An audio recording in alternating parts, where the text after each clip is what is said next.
Yo. So last year, my family and I had the opportunity to go to Samoa for the first time. And just for context, we're a Tongan family. I'm Tongan. I was born and raised in Tonga until I was about 8-9 years old and I came to New Zealand. And so apart from my great-great-great-great-grandfather, we don't have any direct connections to Samoa. So we did have some cousins living there at the time, and so that's the reason why we went to have a little holiday and spend some time with them. And now that some time has passed, it's given me a chance to reflect about that trip to Samoa. And I wanted to share my top 5 regrets about that trip. Not because the trip wasn't amazing. Samoa is actually the most beautiful country I've visited in the places I've traveled to. Like aesthetically, just so beautiful. But it's more that if I could do it again, or when I do it again, there are things that I definitely do differently. So here they are. Number 5 on the list is not visiting more local food spots or local night markets. Now don't get me wrong, the food in Samoa was mean. Like my cousin and her family took us to a whole lot of places that was just so delicious. But the one thing I do regret is not visiting more local and small food spots like food stalls or night markets, because a lot of the places that we went to felt a little bit too polished. And that's not a bad thing, but I felt like it was kind of geared towards overseas visitors. And that's not to say that the standard that these places we went to was above like what local people should expect. No, like that's cool that they have this like very Western kind of feel to it. But that was the point. Like it felt a little bit too professional, that it felt like the staff were greeting you in a way that they were trained to do, like the way they smile and the way they talk to you. So then to me it took away a little bit of that warmth. And I can understand for like a Western foreigner coming to Samoa, it would feel comfortable, it would feel familiar, it would feel like you're at a cafe in Ponsonby or Sydney or wherever you're coming from across the world. But it just meant that like that warmth wasn't really there, because it felt a little bit too sort of performative almost. Not that it was, but that's just what it felt like.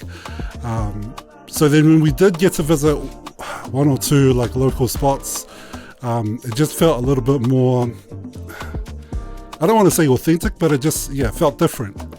So I wish I went to more night markets and local food stalls. Number 4 on the list is not jumping on one of the local transport, the party buses. I don't know if they call it party bus, but seeing these big buses drive with the village names on it, or like these interesting names on the front of it, painted all beautiful different colors, and then some of them would have music blasting out the side and people just like looking so radiant inside, enjoying themselves. To me, it was more about just jumping on the bus and just getting a feel of the sort of local life. Maybe there'll be an opportunity there to talk to people, maybe not, but it was more just experiencing what the local people experience. So then if there was a chance to have a conversation, then we'll get into a conversation about things. But it was just a chance to experience local culture through public transport, which is kind of interesting. Because I think that's one thing unique to Samoa, their buses. So not that other places don't have buses, but the style and the feel of it. Number 3 on the list is not knowing more of the local language. I did my best to prepare beforehand. I watched a bunch of YouTube videos, and I had a couple of Samoan friends who I'd ask for like tips to see if what I'm saying is correct, and they would give me some tips here and there. And so, for example, some of the YouTube videos I'd watch, I'd memorize these phrases and try to understand what they are, like "Ofea te saumai." Ofea e te sauai means, where are you from? Ofea e te sauai. And when I asked my friend about that pronunciation or that phrasing, that word, the words in that sentence, he was explaining that, one of my mates was explaining that te is more of a formal way to greet someone when you're referring to the person you're talking to, te. What he was explaining is that you can use ke instead of te. Ofea ke saumai ai. And then that's a little bit more conversational. It's not like a formal way of addressing someone else. But yeah, there were all these words that I memorized. Whaamaliatu, otele mā lama lama. The pronunciation there is pretty terrible. The classic, talofa, wailoingoa, oloingoa saya. But I got a small taste of just being able to connect with people through the different phrases and words that I'd memorized. And I regret that I didn't have more of that, like beyond the sort of limited English that people were able to communicate in, and even like speaking in English to someone else in Samoa. To me, again, I feel like it was similar to like the performative kind of feel of being at a restaurant or at a cafe and someone kind of like greeting you in a very sort of trained way. When I was speaking to someone, speaking in Samoan, and they were like, we're having a very surface level conversation in Samoan, that felt way more meaningful, like that touched the heart. So then the understanding came from the heart rather than the mind, if that makes any sense. Whaamaliatu, o aloingoa? O Joe. O whea ke saumai ai? I live in here. Oh, here? Yeah. Tia papata. We'll use a sapelu just. Whaamaliatu, otele mā lama lama. Kamakonga. Yeah, lunch. Oh, lunch. Whawhitai lava. Māloa. Yeah, I don't know, it just felt different. So I regret not learning more of the language, and if I have a date to go back again, definitely I'm going to learn a lot more. And even, really, I should be learning more now, just in preparation for a future trip. But yeah, knowing more of the language, I wish I knew more of the Samoan language before I went to visit.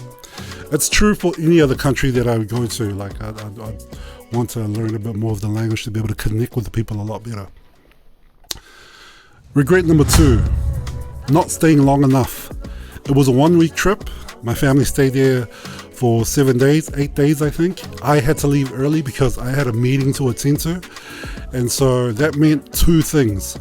I wasn't able to be part of a trip that my family did to an island just off the coast of I think it was like Aleipaka, where you see all the turtles on the way there. And apparently there was a Northern trip. Like turtles are probably my favorite animal, and there's a whole nother story around my connection to that I can tell you another time. But yeah, it would have been awesome to see turtles on that trip. But yeah, I missed out on that trip with the family, and then they went to a bunch of other places that I missed out on. But the other thing that I missed out on was there's a video that I did where I went to the markets and I was talking to people about the whangwhangu, this nose flute that existed in Samoa, that exists in Samoa, but maybe not as well known today as it did maybe 50, 100 years ago. So then in talking to people in the markets, there was one lady I came across, Mona. Yeah, please play it.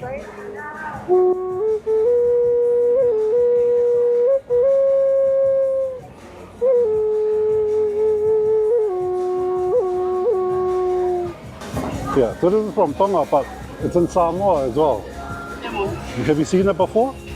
No. No, you don't know? Yeah, my first time. In the museums they have the whangwhangu. But I'm just seeing if anybody knows about the whangwhangu in Samoa.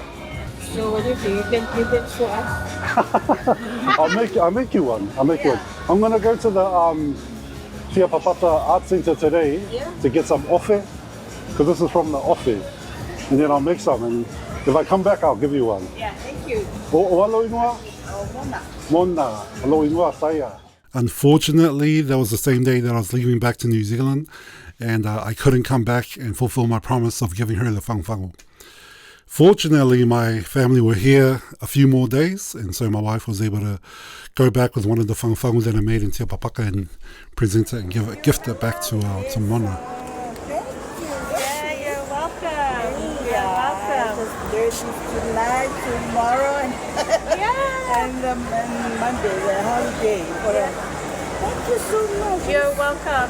My husband had to go back to New Zealand yesterday, but 2 days ago. But he said, make sure you go back and give that to Mona. Thank you so much. Giving me some back. I will. Thank you. So shout out to Mona and the ladies at the market. So funny. I wanted to. So this is an example of like the language thing where I was like trying to say, whawhetai ua, what was the word? Whawhetai ua. Nice to meet you.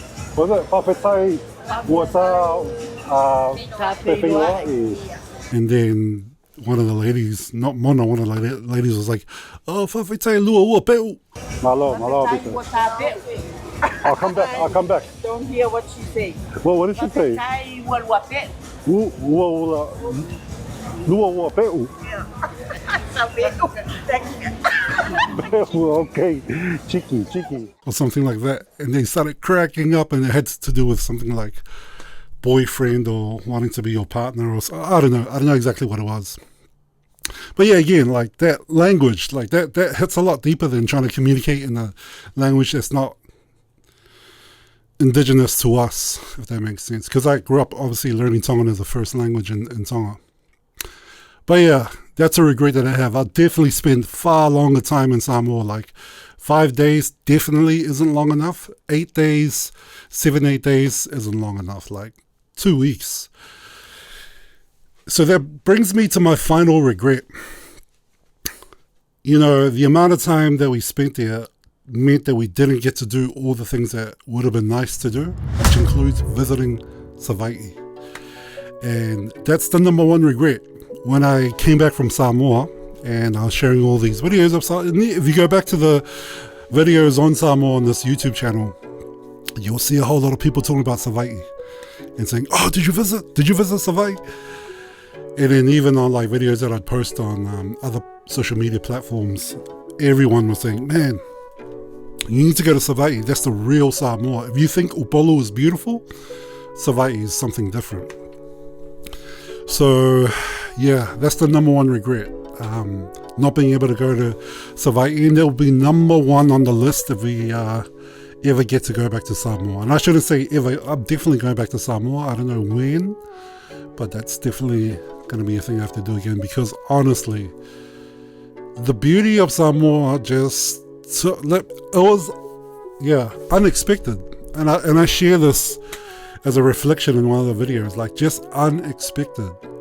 And I think the comparison here for me in terms of the islands is me growing up in Tonga and Tonga Tapu specifically, like walking the roads of Tofoa to Havelu to Nuku'alofa, and not really getting the opportunity to visit the other islands.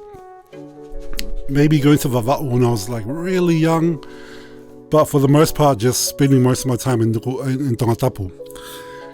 And then, you know, we went to Fiji to visit family there as well, and that was cool. Got to get a bit of a feel of the land, but Samoa just felt different, man. Samoa was just so beautiful from like the rolling hills, the mountains, the valleys, the green vegetation, the lush, the verdant plants growing everywhere. Man, it was just so, it was just something that is sort of foreign to my perspective of island landscapes, because it's largely shaped by my experience of growing up in Tonga Tapu. So then being in Samoa was just such a treat, man, honestly. So then thinking about Savaii as somewhere that's even more beautiful than Upolu, holy cow, that just even increases the regret that I have of not going there, and this desire to like visit there one day. So one day I'll definitely come back to Samoa, and I'll be definitely coming to Savaii for a visit. So that's my top 5 regrets. If you're planning to go to Samoa, please keep these things in mind. Like, to me, all of these things that I'm mentioning are like easily doable in terms of like logistics and planning and making time to visit like local food spots and going to Savaii and all that. But language is, I think, a really important one. At least that's for me. And so that requires a lot more time of preparation. Like, and I'm fortunate that I speak Tongan, a bit of Tongan, enough to like get a sense of the ngangana Samoa that I was learning, and it helped me to like understand it a little bit better. So for example, one of the phrases that I learned, which I mentioned earlier, is "Ofea ke Samoa," which is where do you come from? Wanting to know where, which village or which area of Samoa someone comes from. And I use that all the time with everyone that I spoke to. And then sometimes someone will, launch into a whole discussion in Samoan, and I'm like, whawhetai, whamali atu o tele malama kamakonga.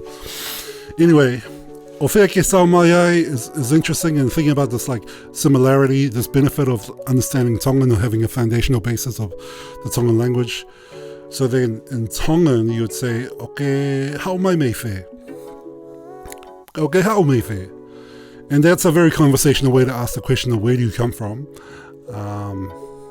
But Ofea ke Samoa, you could also say in Tongan, "Ko whea whetu ke hao me ai," which sounds a lot more similar. And then when you think about te reo, for anyone who speaks te reo Māori, you have also